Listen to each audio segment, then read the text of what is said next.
My name is Amol Nirgudkar. I'm the CEO of Patient Prism, and I'm delighted to welcome Brian Colao from Dykema here.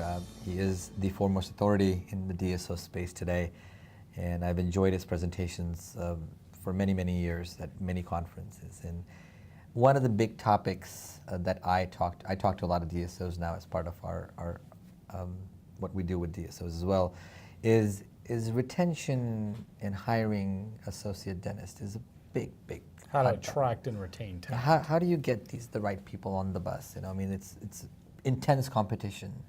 Some statistic I heard recently was that 50% of new graduates are going to DSOs, right?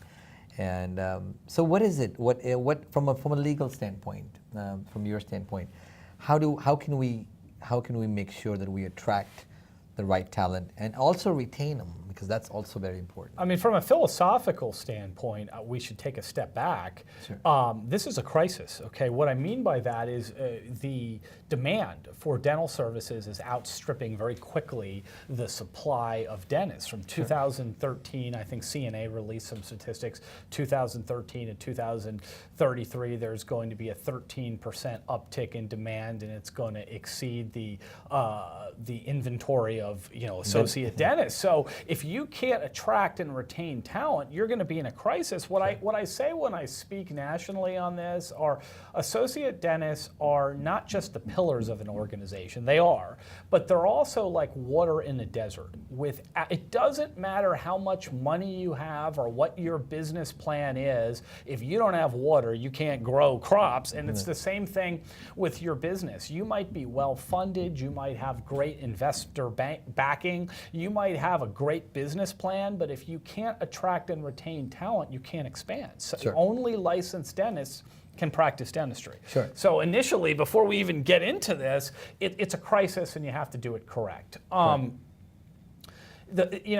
often quote Warren Buffett. He says, if you want to incentivize employees, they have to have skin in the game. And ultimately, where you have to get to with associates is they can't be working for your organization. They have to be working for an organization that they have a vested interest in, and they have skin in the game. And you can do that through phantom equity. You can do that through real equity in the practice or the DSO, as most folks are, reorganizing the DSOs. So you can create various sub-DSO structures and structures where you can give the associate dentist an actual interest in the revenue of the practice that they work at. But if you don't evolve to that level, ultimately, it's going to be difficult to attract and retain talent. And you not only want to give them equity or phantom equity in the practice, but also at the bigger level, right? At the DSO level. I mean, you can do that. It depends on what the objectives of the organization are. Sometimes if you envision the role of the associate just being practice specific, then you'll only give them, an equity interest in the revenue of that particular practice. They can redeem that. If there's actually an equity event, they can redeem basically the value of the percent of that revenue for the pro rata share of the entire EBITDA, and they can actually participate in an equity event. But if you think their role is going to be confined just to the practice they work in, then you're going to limit it. If you think their role is going to be more global in nature, you can give an opportunity to invest at the DSO level, the master DSO level. Some of my clients, of course, as long as they're willing to walk up and pay for it, give everybody the opportunity to invest at the DSO level. And I've seen and I've talked to a lot of DSOs who've done the owner-doctor ownership model, where they feel that model has yielded happier associates. It's yielded higher producing associates, because obviously skin in the game. I mean, if I work hard, if I do the right thing, I'm going to eventually make a lot more money. Yeah, and I agree with that. I mean, you have to differentiate your organization. A lot of clients come to me with a lot of really exotic and, really involved compensation plans. And what I always say, and I've on more than one occasion, I felt bad because I've just rained on their parade. They've spent hours thinking of this, and in 2 minutes pretty much told them they shouldn't do it. But what I say is, if what you've come up with, the person across the street can match, then you're not differentiating yourself. Well, I have a salary. Okay, well, great. The person across the street can match or raise that salary. I have a percent of production. Well, that you can't confuse incentivizing somebody during the time they deem it advisable to continue to work with your organization versus giving them a broader incentive to stay. Percent of production doesn't incentivize somebody to stay. It incentivizes them that while I'm working for this organization, the more production I do, the more I'm going to get paid. But if I walk across the street and tell that person that I'm making 29% and that dentist pays me 31, I'm out of here. I've left. You've done nothing to retain that talent. What you have to do is give them skin in the game or skin in that organization so they feel like they're working for an organization that they're a part of, not working for your organization, and that will incentivize them to stay long term.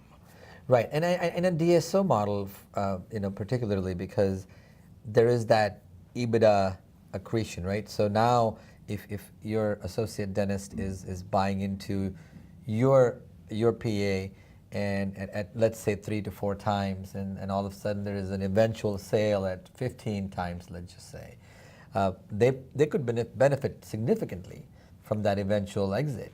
And that could retain them as well, right? Yeah, yes. I don't like giving shares at the clinical level anymore if you're a DSO. If you're not a DSO and you're a solo office and you're going to sell someday, that's fine. Right. But if you're going to be a DSO, you have to be a DSO. And remember, you and I have had many discussions, and one of the discussions we've had is about all the value, going from the practice level to the DSO level. So if you're going to give them an ownership interest in their practice, that's got to be at a sub-DSO to me. You're no longer going to hand out shares at the clinical level. You're going to put a sub-DSO above the clinical level and say all of the revenue and profits from this practice are going to first flow into this sub-DSO. Sub-DSO, okay. Hypothetically, 75% of that sub-DSO can be owned by the master DSO and 25% can be owned by the associate. So there's an intermediary layer there. If you're a DSO, you've got to do it that way. You don't want to be a DSO and then still handing out shares down at the practice level. It's inconsistent with the model.